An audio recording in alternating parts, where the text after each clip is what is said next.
ஓம் ஸ்ரீ வராகி தாயே போற்றி. என் அன்பு குழந்தையே, கோடி கோடியாக கொட்டி கொடுத்தாலும் கிடைக்காத வரமான இந்த வராகி அம்மாவின் ஆசீர்வாதம் இப்போது உனக்கு கிடைச்சிருக்கு.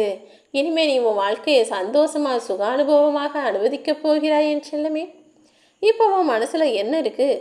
நீ என்னெல்லாம் எதிர்பார்க்குற, என்னெல்லாம் ஆசைப்படுற, எதுக்காக கவலைப்படுற, இனி உன் எதிர்காலத்தில் என்ன நடக்குதுன்னு அனைத்தையுமே நான் இப்போது சொல்ல போகிறேன். முழுவதையும் கேட்டால் நீயே வியந்து ஆச்சரியப்பட்டு திகச்சு நின்றுடுவாய் என் செல்லமே. வாழ்க்கை பயணத்தில் அடுத்தவங்க உனக்கு கொடுக்கக்கூடிய விமர்சனங்கள் சரியானதாக இருந்தால் அதை திருத்திட்டு நகர்ந்து போய்கிட்டே இரு. இல்லை அவங்க உன்னை பார்த்து தவறாக சும்மா வேணும்னே குறை சொல்கிறாங்கனாலும் அவங்கள பார்த்து சிரிச்சுக்கிட்டு நகர்ந்து போய்கிட்டே இரு. எந்த இடத்திலும் எதற்காகவும் யாருக்காகவும் நீ நின்றுவிடக்கூடாது என் செல்லமே. இப்போ உன் மனசில் என்ன இருக்குன்னு நான் சொல்லட்டுமா?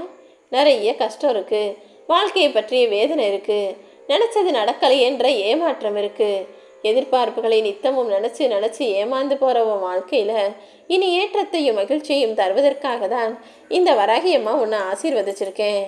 எனக்காக என்னுடைய ஆலயத்தில் என்னை தேடி வந்து என் உண்டியலில் கோடி கோடியாக கொட்டினாலும் எனக்காக ஆடை அணிகலன்களை வாங்கி கொடுத்தாலும் கூட இந்த வராகியம்மா மனசு குளிர்ந்து போகிறது கிடையாது.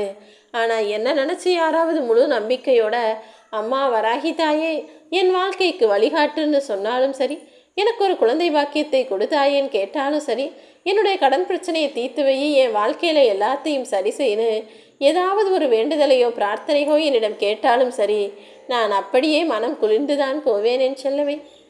நான் என் கஷ்டத்தை சொல்லும்போது நீங்கள் மனம் குளிர்ந்து போவீங்களான்னு கேட்குறியா? ஆமாம், ஏன்னா நீ முழுசாக நான் உனக்கானதை செஞ்சு தருவேன் நம்பிக்கையோடு என்னை நோக்கி வணங்கும் போது, உன்னுடைய அந்த நம்பிக்கை உண்மையாகவும் உறுதியாகவும் இருக்கும்போது நான் எப்படி அதை உனக்கு செஞ்சு தராமல் இருப்பேன்? எல்லா குழந்தைகளும் தன்னை பெற்றவங்க தன்னை வாழ்க்கையில் நல்லா பார்த்துக்குவான்ற எண்ணத்தோடு தானே சின்ன வயசில் ரொம்ப சந்தோஷமாக அவங்க வாழ்க்கையை பற்றி எதுவும் யோசிக்காமல் கவலைப்படாமல் வாழ்கிறாங்க. அப்படிதான் இப்போதும் நீ என் மேலே நம்பிக்கை வச்சிருக்கதால இனி எதை பற்றியும் கவலைப்படாத அளவுக்கு சந்தோஷமான வாழ்க்கையை நான் உனக்கு அமைச்சு தர்றதுக்காக தான் இப்போது இந்த ஆசீர்வாதத்தையும் நான் உனக்கு கொடுத்துருக்கேன். சில பேரோட வாழ்க்கை என்னதான் திறந்த புத்தகமாக இருந்தாலும் அதில் மௌனமாக வாசிக்க வேண்டிய சில பக்கங்களும் இருக்கும் என்பதற்கேற்றார் போல உன் வாழ்க்கையில் நடக்கிறது எல்லாத்தையும் நீ எல்லாருக்கிட்டையும் சொல்கிற பேசுகிற. திறந்த புத்தகமாக மனசில் பட்டதையெல்லாம் சொன்னாலும் யாரிடமுமே சொல்ல முடியாத சில ரகசியங்களும் சில அற்புதமான அழகான விஷயங்களும் உன் மனசுக்குள்ளே இருக்கிறது எனக்கு தெரியும். அதையெல்லாம் நீயாகவே தனியாக நினச்சி யோசித்து ரசிச்சுக்கிற. சில விஷயங்களை தனியாக யோசித்து வருத்தப்பட்டு கலங்குகிறாய். எல்லாம் எனக்கு தெரியும் என் செல்லமே, கவலைப்படாத. எந்த நல்ல விஷயம் நடக்கலை நீ நினச்சி வருத்தப்படுறியோ அதை நல்ல விதமாக நடத்தி முடிக்க தான் இந்த வராகியம்மா நான் இருக்கேன். நீ எதிர்பார்க்கும் திருமணமாக இருந்தாலும் சரி, குழந்தை வரமாக இருந்தாலும் சரி, கடன் தொல்லையாக இருந்தாலும் சரி, அல்லது வாழ்க்கையில் முன்னேற்றம், தொழிலில் லாபம் என எதை என்னிடம் கேட்டாலும் உனக்காக அத்தனையும் செய்து தர இந்த வராகியம்மா நான் இருக்கும்போது நீ எதை நினைச்சும் கவலைப்பட வேணாம். கடனாக இருந்தாலும் சரி, அன்பாக இருந்தாலும் சரி, அதை திருப்பி கொடுத்தால் தானே மதிப்பு. அப்படி நீ எல்லா விஷயங்களையும் திரும்ப கொடுத்து மற்றவர்களிடம் கண் முன்னால் மதிப்பும் மரியாதையுமாக வாழும்படி உன்னை நான் செய்கிறேன். உனக்கு சரி என்று பட்டதை நீ சொன்னதற்காக அதை யாராவது தவறுன்னு சொன்னாலும் நீ போய் மன்னிப்பு கேட்க வேணாம். ஏன்னா நீ உன் மனசாட்சிக்கு உண்மையாக இருந்திருக்க, நீ நினச்சதை சொல்லியிருக்க. அதை அடுத்தவர்களுக்கு மதிக்க தெரியவில்லை என்றால் அதில் உன்னுடைய தப்பு என்ன இருக்குது? 10 பெரியவர்கள் மத்தியில் உட்கார்ந்து இருக்கும்போது உதடுகளை பூட்டி வைப்பது தான் உனக்கு நல்லது. அப்போதுதான் நீ 11வது பெரிய ஆளாக கருதப்படுவாயே தவிர்த்து எல்லாரும் அமைதியாக இருக்கும்போது நான் தான் தைரியசாலி, எனக்கு தான் எல்லாம் தெரியும்னு முன்னால் வந்து பேச வேண்டாம் என் செல்லமே. பெரியவர்கள் முன்னாலும் அடுத்தவர்கள் முன்னாலும் முடிஞ்ச அளவுக்கு மரியாதையா, பொறுமையா, அன்பையா, பாசமாக பேசக்கூடிய ஆளாக நீ இரு. கோபம் என்பது மன அழுத்தத்தில் இருக்கும்போது நீ எடுக்கக்கூடிய முடிவுகள் நிச்சயம் தவறானதாக வரும்போது உனக்கு வருது. சரிதானே நான் சொன்னது? பல நேரங்களில் நீ மன அழுத்தத்தோடையோ அல்லது கவலையோடு இருக்கும்போது ஏதாவது ஒரு பிரச்சனைக்கு முடிவெடுத்துடுற, அது தவறாக போயிடுது. அதுக்கப்புறம் ஏன் இப்படி நடந்ததுன்னு அதுக்கும் சேர்த்து கோவப்பட்டு வருத்தப்பட்டு மனவேதனை அடைகிறாய். அதனால தானே எப்போவுமே கவலையில் இருக்கும்போதும், குழப்பத்தில் இருக்கும்போதும், சந்தோஷத்தில் இருக்கும்போதும் கூட எந்த முடிவையும் அவசரப்பட்டு எடுத்துடாத. அப்புறமா நல்ல அமைதியான சூழ்நிலையில் பொறுமையாக முடிவெடுக்க பழகுன்னு நான் சொல்கிறேன். ஏன்னா உன்னுடைய உணர்ச்சிகள் மேலோக்கி இருக்கும்போது உன்னுடைய புத்தி சரியான முடிவுகளை எடுப்பதில்லை என் செல்லமே. சந்தோஷமோ துக்கமோ எந்த விஷயம் மேலோங்கி இருந்தாலும் அந்த நேரத்தில் நீ எந்த பிரச்சனைக்கும் முடிவெடுக்காமல் அமைதியாக இருந்துடு. முடிஞ்சா நீ போய் நிம்மதியாக தூங்க கூட செஞ்சுடு.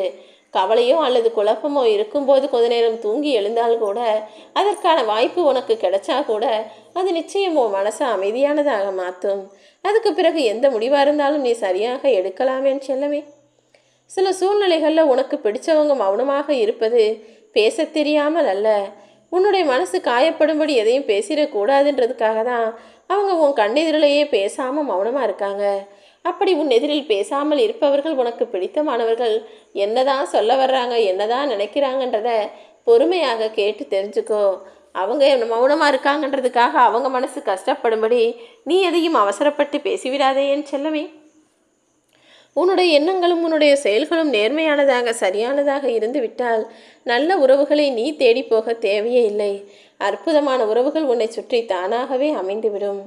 கதறி அழுகவும் முடியாம, வர்ற கண்ணீர் துளியை அடக்கவும் முடியாம நீ கலங்கியபடி உன் வாழ்க்கையை வாழ்ந்து கொண்டும் கஷ்டமான தருணங்களை எதிர்கொண்டும் வருகிறாய் என்பது எனக்கு தெரியும். எல்லா மனிதர்களுடைய வாழ்க்கையிலும் இப்படிப்பட்ட அனுபவம் இருக்கும் தான் என் செல்லமே. நீ மட்டுமே இந்த கஷ்டத்தை சந்திக்கிற நினைக்காத. எல்லா மனிதர்களுடைய வாழ்க்கையிலும் யாராவது என்னைக்காவது ஒரு நாள் வர்ற கண்ணீரை அடக்க முடியாமல் கஷ்டப்படுவாங்க. கதறி அழுகக்கூடிய அளவுக்கு ஏதாவது ஒரு பிரச்சனை நடந்திருக்கும். ஆனால் அது அந்த இடத்துல அந்த சூழ்நிலையில் வெளியே காட்ட முடியாதுன்னு ரொம்ப பல்ல கடிச்சிக்கிட்டு இருக்கிறவங்களும் இந்த உலகத்தில் இருக்க தான் செய்கிறாங்க.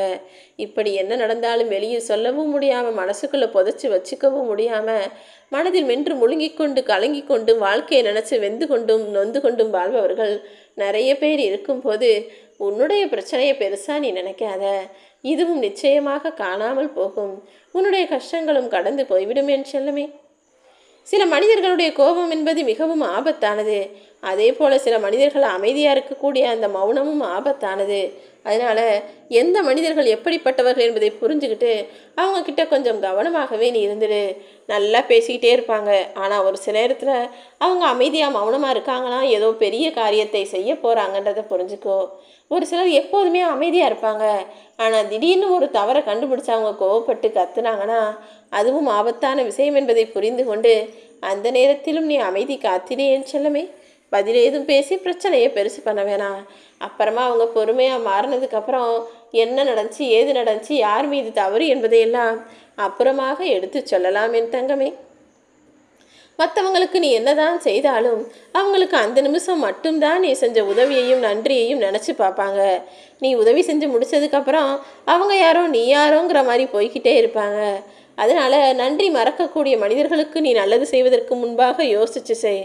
ஏன்னா சில பேர் என்னதான் அடுத்தவங்க நல்லது செஞ்சாலும் அதை மறந்துவிட்டு அவர்களுக்கே கெடுதல் செய்யக்கூடிய ஆட்களாக நிறைய பேர் இருக்காங்க. இதுதான் இன்றைய உறவுகளாகவும் இன்றைய கலியுக காலமாகவும் இருக்கு. ஆனால் நீ செய்யக்கூடிய உதவி இந்த வராகி அம்மாவின் ஏட்டில் வரவாக வைக்கப்படும் என்பதை மறந்துட வேணாம். நீ யாருக்கு உதவி செஞ்சாலும் அதை நான் கணக்கு வச்சுக்கிட்டு நிச்சயம் உனக்கு நன்மையாக திருப்பி கொடுப்பேன். எப்போதும் எல்லாருக்கும் நல்லதையே நினைக்கக்கூடிய நல்லதையே செய்யக்கூடிய ஆளாக இருந்துவிடு. உன் வாழ்க்கையில் உனக்கு எல்லா நன்மைகளும் நடக்கும்படி இந்த வராகி அம்மா நான் துணையாக இருப்பேன்.